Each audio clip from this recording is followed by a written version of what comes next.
तो hello friends, अब हमारा प्रॉपर्टी नंबर सेकंड है।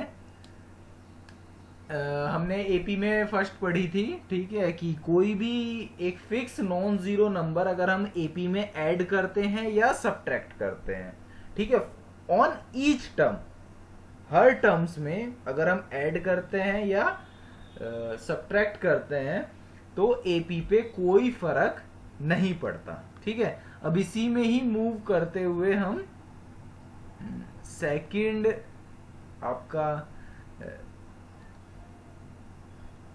सेकंड प्रॉपर्टी की तरफ चल रहे हैं। ठीक है, देखो और अच्छा, हमने एक रिजल्ट भी बनाया था।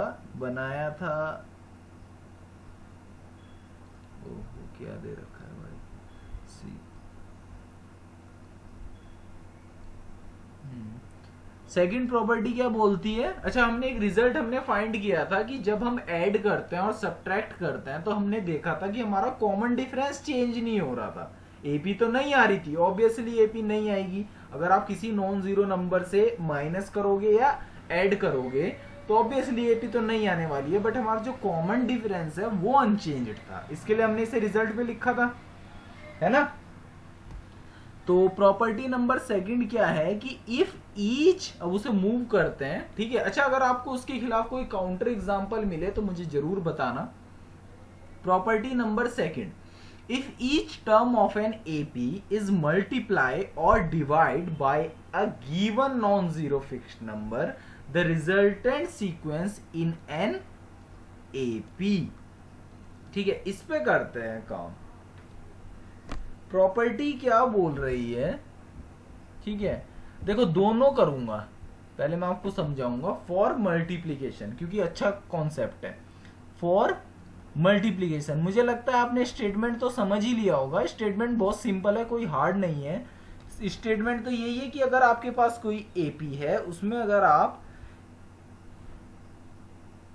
किसी नॉन जीरो फिक्स्ड नंबर से, ठीक है, मल्टीप्लाई करते हो और डिवाइड करते हो, ठीक है, तो आपकी जो रिजल्टेंट सीक्वेंस है वो किस में रहेगी, वापिस से एपी में रहेगी। ठीक है, तो पहले हम मल्टीप्लीकेशन के लिए करते हैं, फिर डिवाइड के लिए भी देखेंगे।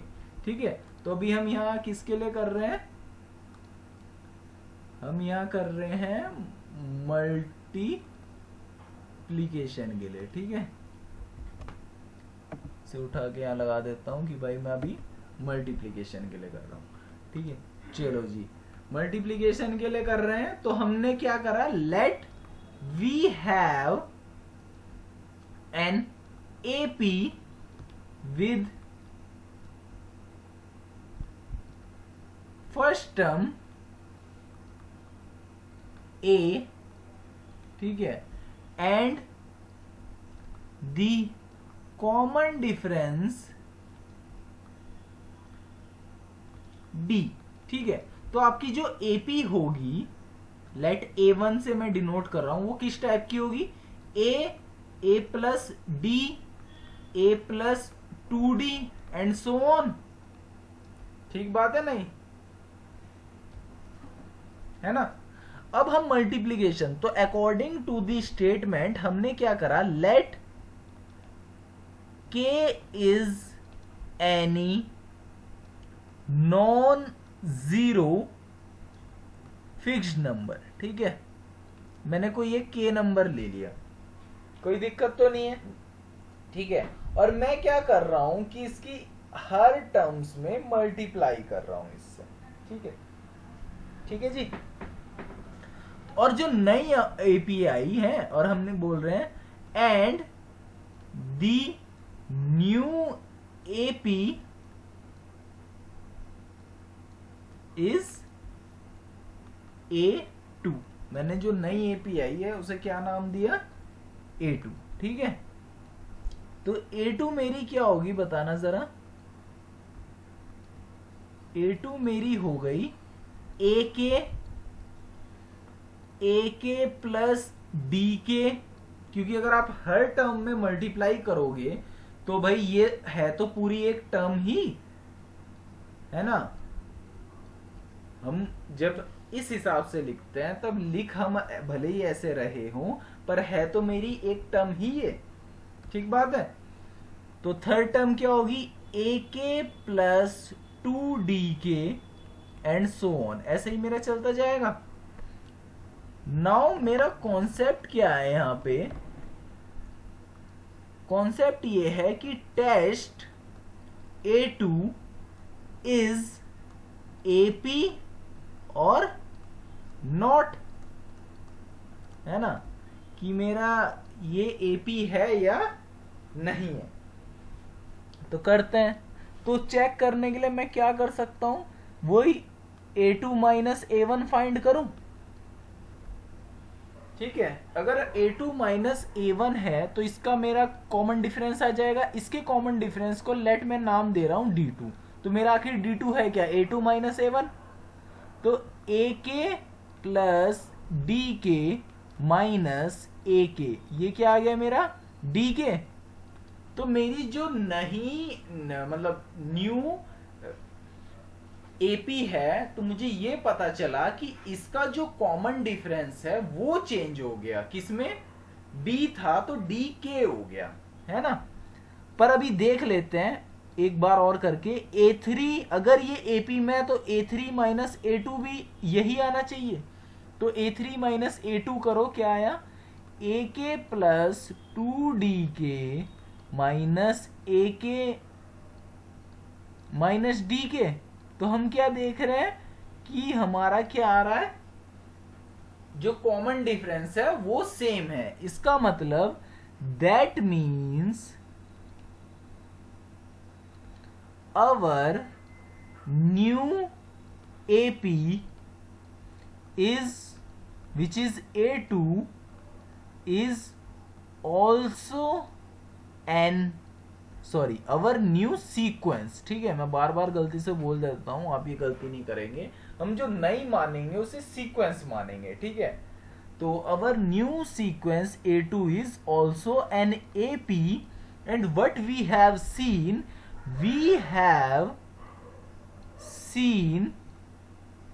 that if we multiply by any number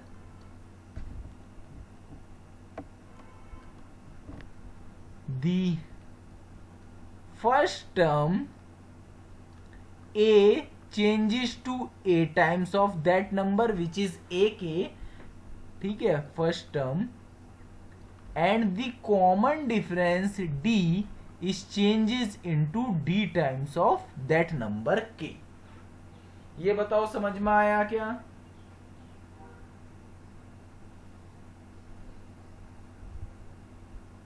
भाई आर्यन समझ में आया? हाँ भैया। ठीक है जी। अब हम टेस्टिंग किसके लिए करेंगे, डिवाइड के लिए करेंगे, ठीक है जी। तो ये आपके लिए होमवर्क है, ये मैं आपको नेक्स्ट वीडियो में बताऊंगा, ठीक है। डिवाइड का करके आपको क्या चेक करना है कि ऑन डिवाइडिंग बाय, ठीक है, ए गिवन या अ non zero number, non zero fixed number, the new sequence is also an AP। ठीक है, हमने मल्टीप्लाई करके देखा था और अब आप डिवाइड करके देखेंगे। Also note the new first term and common difference. आप और क्या चेक करेंगे, नोट क्या करके रखेंगे, जो नया फर्स्ट टर्म आया और जो नया कॉमन डिफरेंस आया, ठीक है। कभी भी कुछ प्रूफ करो या स्टेटमेंट पढ़ो तो ये बात का हमेशा ध्यान रखो कि आप जो उसमें चेंजेस आ रहे हो उसके अलावा उसके साथ, जैसे मैंने यहाँ नोट लिखा, आप नोट को हटा के क्या करो, यहाँ पे एनालाइज करो, ठीक है, कि आप एनालाइज करो कि मेरे पे क्या नया आया। सिर्फ इतना, जितना स्टेटमेंट है सिर्फ उतना नहीं पढ़ना कि स्टेटमेंट देख लिया, अच्छा हाँ ये तो नई एपी बन रही, बात खत्म। इतना नहीं है, उसके बारे में एनालिसिस करो। ठीक है, कैसे एनालिसिस करा, जैसे हमने पहले में क्या किया, फर्स्ट प्रॉपर्टी में पिछले वीडियो में क्या किया था कि हमारी कुछ भी ऐड कर रहे हैं और सब्ट्रैक्ट कर रहे हैं तो उसका फर्क मुझे फर्स्ट टर्म में दिख रहा है, कॉमन डिफरेंस पे नहीं दिख रहा था। ठीक है, तो दिस इज एनालाइजेशन।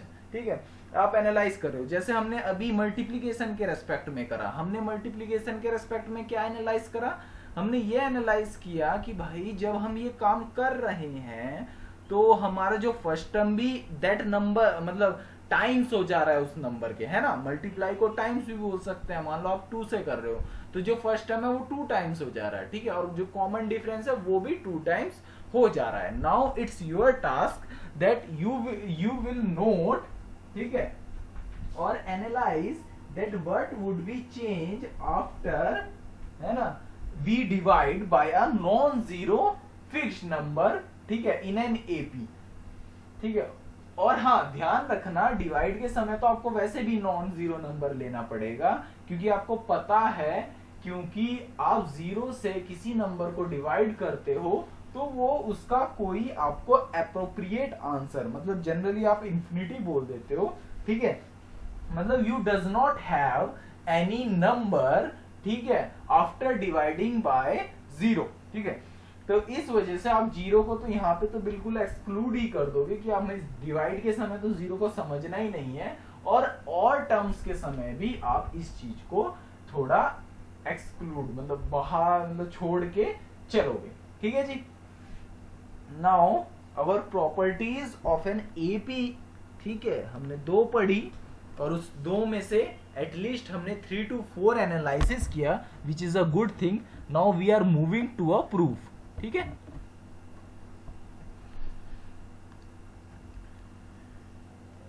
तो प्रूफ क्या है देखना, पहले आप ट्राई करोगे फिर मैं ट्राई करूँ, मतलब फिर मैं बताऊंगा ही। तो ये है कि if A B and C are in AP, ठीक है, एपी मतलब arithmetic progression, so that B plus C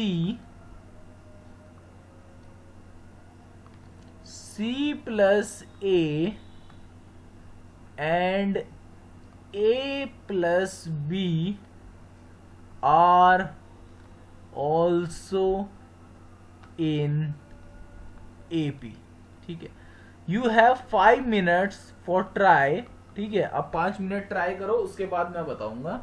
ठीक है, और जिसका हो जाए वो मैसेज में हमें बता देगा। Just try.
Hello hello.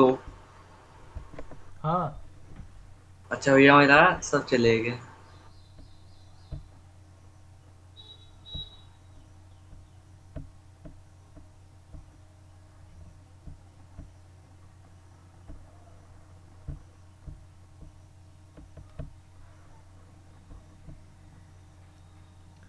अ, एक मिनट, वो गलती से।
हुआ किसी से?